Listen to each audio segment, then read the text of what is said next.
Hey, this is Walt with Raybuck Auto Body Parts, and this is day 4 of our 6-speed transmission swap.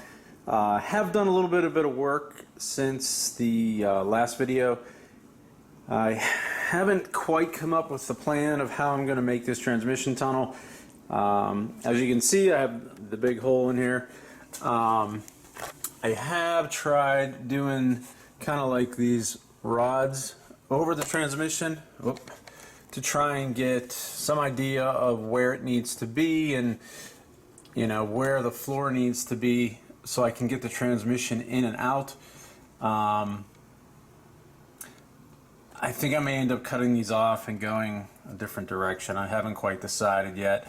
The biggest problem I've kind of run into is, since I did race this car and everything's pretty much solid mounted, the motor mounts are solid mounts in the car. So even if you unbolt the transmission off the engine and leave it hang freely, it doesn't really drop that much. So in order for me to get this transmission in, it almost needs to go straight in, like as it sits in the car. There's not a lot of like lean back in the motor to angle it in and then jack the transmission up into position. So that makes it a little bit more difficult because the transmission basically has to come straight back. It can't really go down a whole lot when it comes out. It has to go straight back and then just down on the jack. So that's why I cut so much off the back side of this, because the transmission, however long, I think the bell housing depth is about, I think it's around 6 inches. And then you have a little bit more that actually extends into the end of the crankshaft. So probably around 7 inches or so. I need this to come back. So I'm trying to figure that out, how I want to do this, and I may end up making like this part in the back here unbolt somehow, partially, so that I don't know. I gotta do some thinking to figure out how I want to do this, but just thought I would maybe just do some footage of me as I'm trying to mock this up and get this in.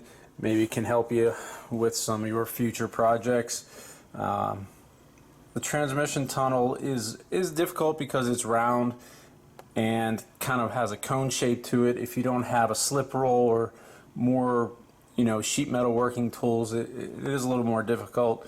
I don't have any of those. The last few times that I've cut the transmission tunnel out of this car and put a new one in, it's just kind of been like the hand formed, over a pipe or a block of wood or something like that, and all those times it was kind of crude, so that's why I ended up having to cut a lot more of the floor away, because the last few repairs that I've done haven't been the greatest. But with that said, I did pick up some tools today that will hopefully help the project. Just went to Harbor Freight and picked up this. This is just a basic hammer and dolly set, and I figure it can't hurt to have these tools around.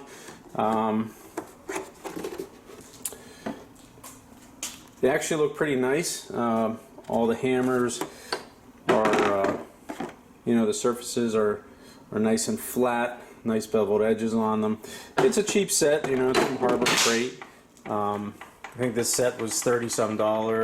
Used, one of their coupons, and so pretty affordable set, and it has a couple different hammers, 2 different dollies. So hopefully that will help, and I can get this floor made. The other thing I did pick up, are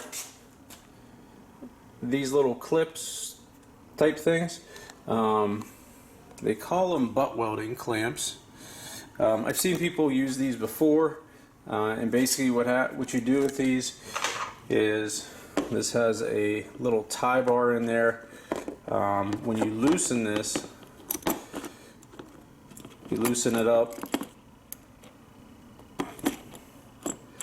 and this will allow this to expand, and you basically slide this between your pieces of metal, put that tie bar back in, and then tighten it down, and it keeps the metal just gapped just a bit so you can MIG weld it and get a nice, get nice penetration and fill that gap in with your filler. So going to be working on that tonight, and hopefully within the next few hours we will have something that starts to resemble a transmission tunnel.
Okay, so I got the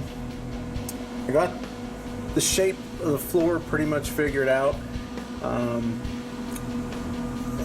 little bit of, there's a few gaps in there, but I'm just going to keep working my way around, just tacking it in, and kind of where there's any gaps, just trying to hammer it over a little bit and close up those gaps some.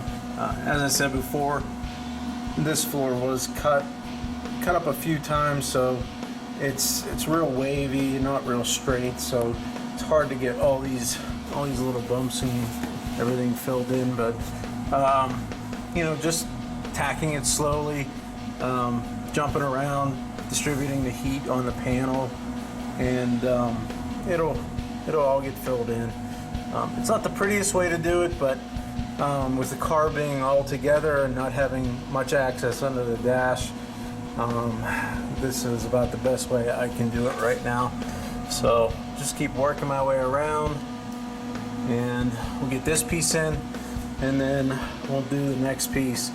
I decided to do it in sections because it just seemed to try and follow the contours of these floors, and do it in one piece just wasn't gonna work very well. So